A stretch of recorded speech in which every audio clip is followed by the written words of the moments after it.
Hello guys and girls, स्वागत है आपका एक और न्यू वीडियो में। और आज हम डोंट ब्रीथ पार्ट 2 को देखेंगे। पार्ट 1 को आप आई बटन के जरिए देख सकते हो, जो कि हाईली रिकमेंडेड है, उसे मिस मत करना। इसमें हम ओल्ड मैन के बारे में काफ़ी कुछ जानेंगे और इस बार फिर से उसके घर में बर्गलर्स ब्रेक इन करेंगे, वो भी उसकी बेटी को किडनैप करने। तो अगर आपको कुछ समझ नहीं आ रहा है तो फिर से बता दूं कि फर्स्ट पार्ट को देख लो, उसके बाद इसे आराम से देख लेना। फिलहाल let's watch something thrilling.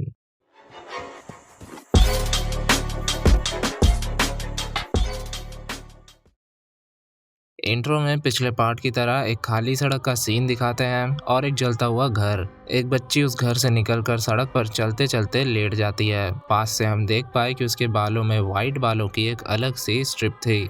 Intro के बाद स्टोरी 8 साल आगे आती है और हम उस लड़की को देखते हैं जिसका नाम है फीनिक्स, और वो नॉर्मन AKA ओल्ड मैन की ही बेटी है। और उनके साथ उनका कुत्ता भी है, जिसका हमें फाइनली नाम पता चल गया, जो है शैडो। नॉर्मन फीनिक्स को ज्यादातर घर पर ही रखता है, ना ही वो स्कूल जाती है ना ही बाहर खेलने, इसलिए उसका कोई दोस्त भी नहीं। वो पिछले 3 महीनों से घर पर ही है और नॉर्मन उसके फिजिकल टेस्ट भी लेता रहता है, उसके सर्वाइवल इंस्टिंक्ट को बढ़ाने के लिए। मतलब ये बच्ची नॉर्मल बच्चों से काफी अलग लाइफ जी रही है, जो उसे बिल्कुल पसंद नहीं। वो भी औरों की तरह बाहर जाकर खेलना चाहती है, स्कूल जाना चाहती है, लेकिन नॉर्मन उसकी सेफ्टी के लिए उसे बाहर नहीं जाने देता। अरे ऐसी भी क्या सेफ्टी, ऐसा क्या कर दिया नॉर्मन ने, वो हम जानेंगे आगे।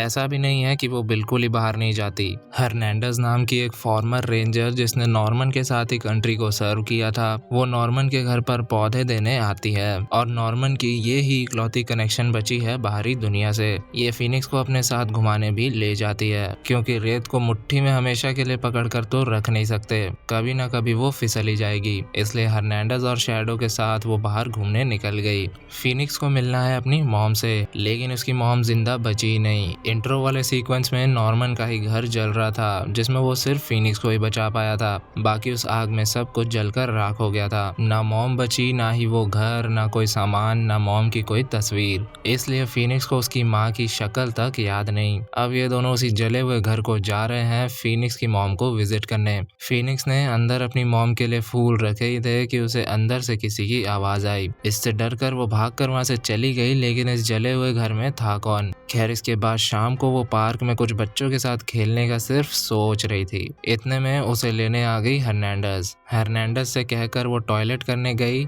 और लौटते हुए एक रेलन नाम के बंदे ने उसका रास्ता रोक लिया। शैडो की वजह से उसने फीनिक्स को कुछ नहीं किया, वरना नीयत इसकी गंदी लग रही थी। जाते जाते उसने उसके वाइट बालों को छू लिया। वो हर्नांडेज के साथ वहां से निकली तो रेलन भी अपने बंदे के साथ उसे फॉलो करने लगा। हर्नांडेज ने उसे घर छोड़ दिया। शाम को जब वो वापस लौट रही थी, तब रास्ते पर किसी ने गाड़ी रोक रखी थी। हॉर्न बजाने के बावजूद भी गाड़ी नहीं हटती, तो हर्नांडेज ने पास जाकर देखा और वो रेलन ही था। उसके गाड़ी में और 3 लोग थे। खैर, हर्नांडेज उनसे डरती नहीं, उल्टा उन्हें गन दिखाकर वो गाड़ी साइड करवाती है। अपनी कार लेकर जब वो निकल रही थी, तब बैक सीट से किसी ने उसका गला घोंट दिया और उसके सर पर हथौड़े से वार करके निर्दोष हर्नांडेज को मार दिया। मेरे लिए इस मूवी का अर्रे भयंकर सीन यही था। मुझे लगा कि हर्नांडेज की गन देखकर वो उसे छोड़ देंगे, लेकिन ऐसा नहीं होता। रेलन ने सब कुछ प्लान किया हुआ था और उसके प्लान के हिसाब से अब ये पांचों फीनिक्स को किडनैप करने उसके घर में ब्रेक इन करेंगे। सबसे पहले उन्होंने शैडो को ल्योर करके उसे ऑफ स्क्रीन मार दिया। नॉर्मन उसे खाने के लिए बुला रहा था, लेकिन उसका बोल तो फुल था। नॉर्मन उसके खोज में निकल गया और यहाँ घर में 2 किडनैपर्स घुस गए थे। फीनिक्स जान गई थी कि घर में कोई घुस आया है, इसलिए अपने स्किल्स का यूज करके छुपते छुपाते नीचे आकर वो मेन गेट से निकलने ही वाली थी, लेकिन वहां भी कोई आ गया। गेट लॉक्ड था, इसलिए वो अंदर नहीं आया। वहीं आवाज सुनकर एक किडनैपर नीचे आया और उसने सीढ़ी के नीचे बनी एक छोटे से क्लोजेट को चेक किया, लेकिन फीनिक्स वहां नहीं थी, या फिर थी। फीनिक्स वहीं थी, बस वो उसे दिखी नहीं। वहाँ शैडो को खोजते हुए नॉर्मन को मिली उसकी लाश। उसके चोट से नॉर्मन के हाथ लगी एक बुलेट, इससे वो पूरा सतर्क हो गया। वापस आकर उसने किडनैपर को दबोच लिया, लेकिन बदले में वो भी चोटिल हो गया। फीनिक्स जल्दी से बेसमेंट में गई और एक छोटे से कंटेनर में खुद को लॉक कर ली। एक किडनैपर को गैरेज के शटर पर खून दिखा तो वो उसे खोलकर अंदर चल दिया। ब्लड ट्रेल्स को फॉलो करते हुए उसे नॉर्मन ने दबोच लिया, जिससे वो चिल्ला उठा। उसकी आवाज सुनकर वहाँ दूसरा किडनैपर पहुंच गया और ये दोनों भाई हैं। उसने देखा कि उसके भाई के मुंह को ग्लू से चिपका दिया गया था। उसने उसके गाल में छेद किया, जिससे वो सांस ले पाए। फिर उसने एक जार फोड़कर उसके टुकड़े से अपना मुंह खोल लिया। वहां उन्हें दिखे नॉर्मन के बैजेस, जिससे वो जान गए कि नॉर्मन नेवी सील में देश की सेवा कर चुका है। मतलब हल्के में लेने लायक पार्टी तो वो है नहीं। खैर वो दोनों वहां से निकल कर घर में आए तो उन्हें दिखा नॉर्मन, जिसने उनके मुंह पे बेसमेंट का दरवाजा बंद कर दिया। वही बेसमेंट में ड्यूक नाम के किडनैपर ने फीनिक्स के कंटेनर में पानी ऑलमोस्ट पूरा भर दिया था। उसे जब पता चला कि ओल्ड मैन नीचे आ रहा है तो उसने नल को बंद किया और एक बल्ब के लाइव वायर को छील कर डाल दिया कंटेनर में। उसने नॉर्मन से कहा कि सरेंडर कर दे, वरना नल ऑन करते ही तेरी बेटी का कबाब रेडी हो जाएगा। नॉर्मन ने एक एलपीजी सिलेंडर फेंका, ये बताने के लिए कि उस पे गन नहीं है। नॉर्मन को निहत्था पाकर ड्यूक ने हरकत करने की सोची, लेकिन इससे आवाज हो गई, जिससे नॉर्मन ने उस पर हमला किया और दोनों के बीच काफी ज्यादा स्ट्रगल हुई। हाथापाई के बीच उनसे लगकर नल चालू हो गई, जिससे कंटेनर में दोबारा पानी भरने लगा। फिनिक्स ने दरवाजा खोलने की कोशिश की, लेकिन प्रेशर की वजह से वो नहीं खोल पाई। पर टेंशन की कोई बात नहीं, नॉर्मन ने जैसे तैसे उस वायर को खींचकर बाहर निकाल लिया, लेकिन पानी तो अब भी भर रहा था। खैर ड्यूक उस पर दोबारा हमला करता उससे पहले उसने टेबल से कवर लिया और वायर से शॉर्ट सर्किट कर दिया, जिससे हुआ एक बड़ा धमाका। अब तक कंटेनर में पानी पूरा भर चुका था। वहीं ऊपर अब रेलन भी पहुंच चुका था और वो लोग मिलकर बेसमेंट का दरवाजा तोड़ने में लग गए थे। नॉर्मन ने जल्दी से पूरी जान लगाकर कंटेनर पलटी करके दरवाजे को खोला और फिनिक्स को होश में लाकर वो उसके साथ दूसरी तरफ से चल दिया।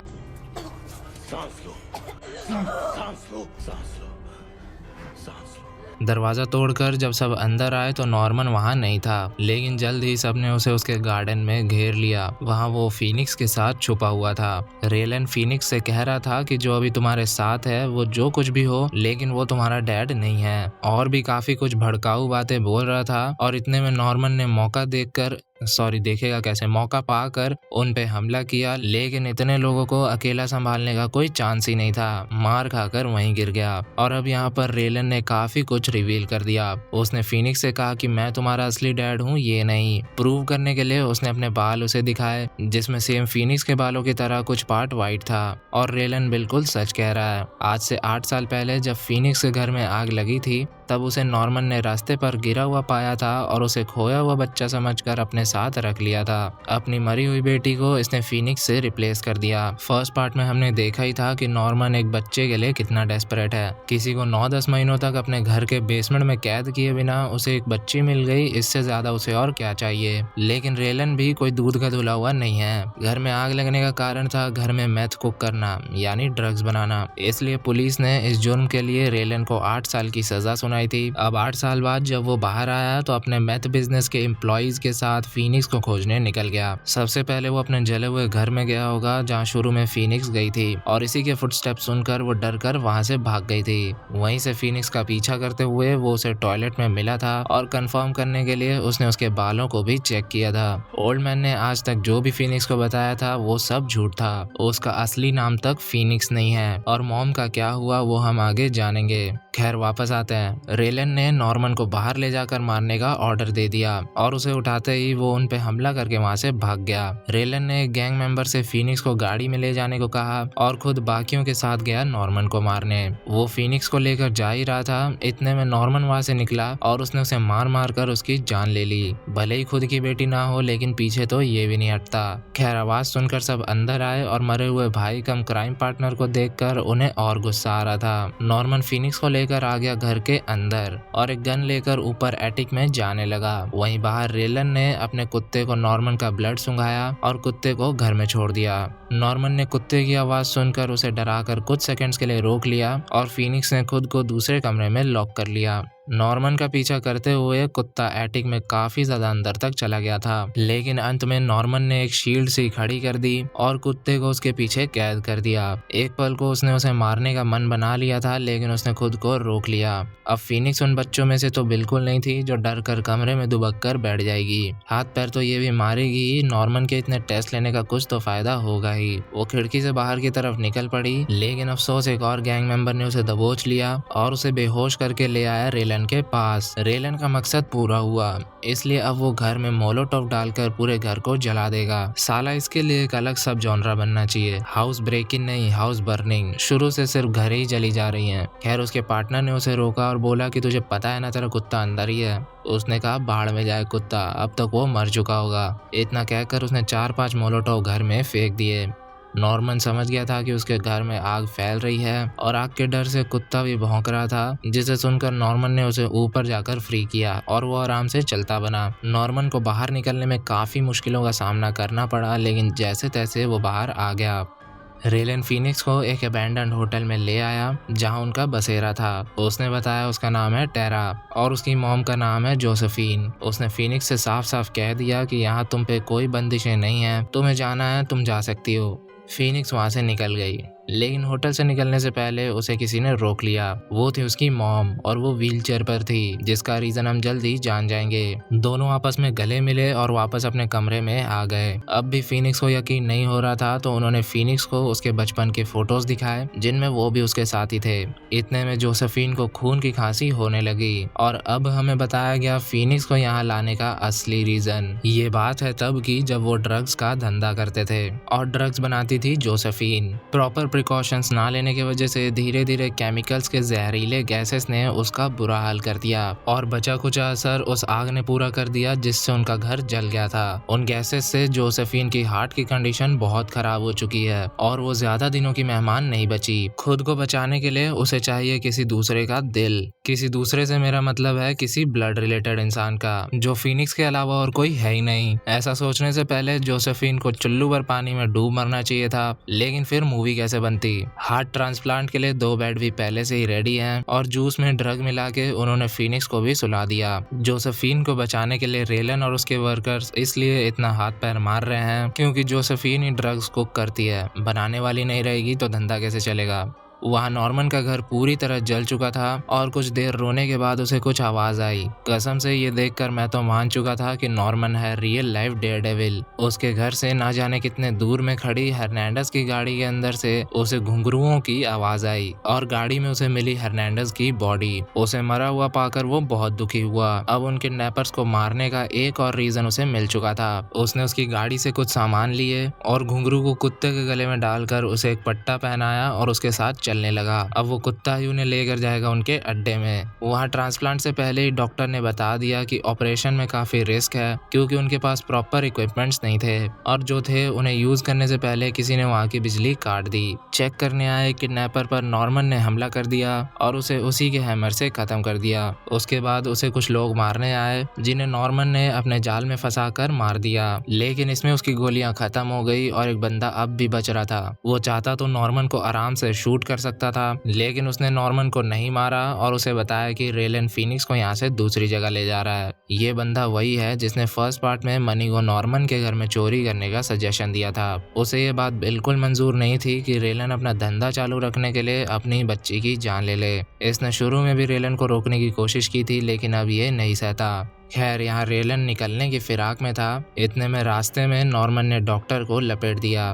फिर उसने वहां डाल दिए बहुत सारे इंसेक्ट किलर स्प्रे, जिससे हर तरफ धुआं धुआं हो गया था। आवाज सुनकर लड़ने में नॉर्मन तो सक्षम था, इसलिए उसने रेलन को धो रखा था, लेकिन मौका पाकर रेलन ने अंधी फायरिंग करी जिसमें गोली लग गई जोसेफीन को। ले सारे किए कराए पर खून फिर गया। रेलन पागल सा हो चुका था। नॉर्मन ने उस पर फिर से हमला किया तो इस बार रेलन ने उसे मुंह तोड़ जवाब दिया और यहाँ जोसेफीन मरने की वजह से व्हीलचेयर के कंट्रोल पर पड़ गई, जिससे व्हीलचेयर आगे बढ़ने लगी और उसके साथ फिनिक्स भी कव्ड थी, इसलिए दोनों साथ में गिर गए पूल के अंदर। लेकिन गिरने से पहले फिनिक्स ने एक मैशेटे को ग्रैब कर लिया था। वही नॉर्मन पे रेलन अपनी सारी भड़ास निकाल रहा था। उसे 8-10 कट्स देने के बाद उस पे उसी के कुत्ते ने हमला कर दिया, लेकिन समहाउ रेलन ने उसे बाहर बंद किया ही था कि नॉर्मन ने उसका मुंह पकड़कर उसकी आंखें फोड़ दी और उसे मरने के लिए छोड़ दिया। फिनिक्स ने मॉम का हाथ काट कर खुद को फ्री किया और नॉर्मन के पास बढ़ने लगी, लेकिन नॉर्मन ने उसे वहां से जाने को कहा और बताया कि तुम्हारे डैड ने मेरे बारे में सब कुछ सच बोला।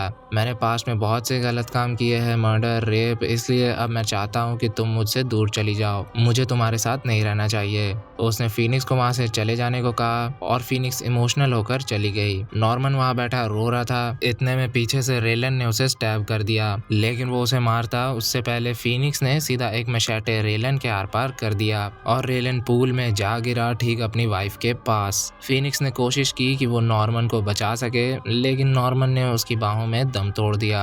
इसके बाद फीनिक्स निकल गई एक चिल्ड्रन होम की तरफ जिसका नाम था कोवेनेंट शेल्टर। जब शुरू में ये हर्नांडेस के साथ खेलने आई थी तब वो कोवेनेंट शेल्टर के बाहर वाली पार्क में ही बैठी थी और उस चिल्ड्रन होम के बच्चों को खेलता देख तब से वो यहाँ आना चाहती है। वहाँ पहुंचकर उसने ग्रुप से खुद को फीनिक्स कहकर इंट्रोड्यूस कराया और उस ग्रुप ने उसका वेलकम किया और इसी के साथ डोंट ब्रीथ 2 होता है खत्म। लेकिन इसका एक मिड क्रेडिट सीन है जिसमें वो कुत्ता नॉर्मन के पास आता है और कुछ देर उसके हाथ को चाटने के बाद नॉर्मन की उंगलियां हल्की सी हिलती हैं और वो कुत्ता वहीं बैठ जाता है। मतलब नॉर्मन अब भी जिंदा है। भाई मैं बता रहा हूँ ये रियल लाइफ डेयरडेविल है। अरे रुको यार, जा कहाँ रहे हो, कुछ कह रहा हूँ सुन कर जाओ। और अभी वीडियो बाकी है। तो मैं कह रहा था कि अगर आपको ये ब्रेकडाउन पसंद आया है तो सब्सक्राइब ठोक के जाना, और यहाँ तक देख ही लिए हो तो ये भी जान लो कि इसका थर्ड पार्ट आएगा या नहीं। नॉर्मन जिंदा है मतलब थर्ड पार्ट आ सकता है। ये बात खुद नॉर्मन स्टीफन लैंग ने कही थी 2022 की एक इंटरव्यू में। खैर अब आप सोचोगे कि फर्स्ट पार्ट में नॉर्मन विलन था और सेकेंड पार्ट में वो हीरो कैसे बन गया। तो नॉर्मन ना हीरो है और ना विलन, वो है एंटी हीरो। इसे आप ऐसे समझो, दोनों पार्ट्स में हमें स्टोरी जिसके पर्सपेक्टिव से दिखाई जाती है हमारे इमोशंस उसकी ओर ज्यादा फेवर करते हैं। जैसे फर्स्ट पार्ट में हमने तीनों चोरों के पर्सपेक्टिव से मूवी को देखा था कि वो कैसे परेशानियों से डील कर रहे हैं और उनके पास एक बड़ी चोरी करने के अलावा और कोई ऑप्शन नहीं बचा है, इसलिए वो ये चोरी कर रहे हैं। तो जब वो नॉर्मन के घर में घुसकर उससे पिटने लगे तब हमारे मन में चोरों के लिए सिंपैथी जाग रही थी, जबकि गलत काम तो वो ही कर रहे थे। नॉर्मन तो सिर्फ खुद को और अपने प्रॉपर्टी को बचा रहा था। हालांकि उसने भी एक लेडी को बेसमेंट में कैद कर रखा था, वो अलग बात है, लेकिन करंट सिचुएशन में जो करना चाहिए था नॉर्मन तो वही कर रहा था, इसलिए फर्स्ट पार्ट में वो हमारे लिए विलन बन गया। वही सेम चीज यहाँ भी अप्लाई होती है। हमने शुरू से नॉर्मन का पॉइंट ऑफ व्यू देखा, ना कि चोरों का। अगर हम शुरू से यही देखते कि रेलन और उसकी गैंग मस्त मैथ कुक कर रही है, लेकिन एक दिन उनके घर में आग लग गई जिससे उसकी वाइफ के इंटरनल पार्ट्स खराब हो गए, बेटी भी गुम गई, ऊपर से बेचारे को जेल जाना पड़ा 8 साल के लिए। अब 8 सालों बाद उसे अपनी वाइफ को बचाने के लिए एक खून के रिश्ते वाले इंसान का दिल चाहिए, तो हमारे इमोशंस चोरों को फेवर करते और नॉर्मन को मिलती गालियां और बद्दुआएं। साला बुड्ढा एक बच्ची को किडनैप करके उसे रखा हुआ है, बाहर नहीं जाने देता, कोई दोस्त नहीं, कोई स्कूल नहीं, मारो साले को। लेकिन हमने देखा नॉर्मन का पॉइंट ऑफ व्यू, इसलिए इसमें वो हमारे लिए हीरो बन गया। तो यहाँ गलत तो तीनों पार्टियां हैं। फर्स्ट पार्ट में भी चोर गलत थे, इसमें भी चोर चोर हैं तो गलत ही है, और नॉर्मन ने तो बुरे काम किए ही हैं। पॉइंट ये है कि हम किसके नजरिए से कहानी को देख रहे हैं। जिसके भी नजरिए से देखेंगे उसकी ओर हो लेंगे। इसलिए कोर्ट में जज फैसला लेने से पहले दोनों पार्टियों की कहानी सुनता है ताकि उसे पूरा कांड दोनों के एंगल से पता चल सके। काफी सरल भाषा में समझाने की कोशिश की है, उम्मीद है आप समझ रहे हो। इसके डायरेक्टर है रोडो सायागेस और उनके साथ पिछले पार्ट के डायरेक्टर फ्रेडी ने मिलकर इसे लिखा है। इसने 15 मिलियन खाकर कमाए थे ऑलमोस्ट 54 मिलियन। फर्स्ट पार्ट के आसपास भी नहीं भटक पाई। फर्स्ट पार्ट के मुकाबले इसमें थ्रिल काफी कम है, लेकिन इसके डायरेक्टर की ये पहली मूवी थी एज डायरेक्टर, तो काफी बढ़िया काम था। थ्रिल इसलिए भी कम लगी क्योंकि मूवी सेम लोकेशन पर सेट नहीं थी। कहानी जब घर से होटल तक पहुंची तब वहाँ मामला बिगड़ने लगा। वहीं फर्स्ट पार्ट में जब एक ही लोकेशन पर कैरेक्टर फंस गए थे तब टेंशन और डर अपने आप बढ़ रहा था। खैर देखते हैं थर्ड पार्ट कौन से झंडे गाड़ती है। इसी के साथ गाइज एंड गर्ल्स ये था डोंट ब्रीथ 2 का ब्रेकडाउन। उम्मीद है आपको पसंद आया होगा। आया है तो एक लाइक सब्सक्राइब करना मत भूलना ताकि हम हमारे अगले टारगेट 500 सब्सक्राइबर्स को अचीव कर पाए। आपका हॉरर होस्ट एंड वो आपसे किसी न्यू वीडियो में मिलेगा, तब तक के लिए बाय बाय।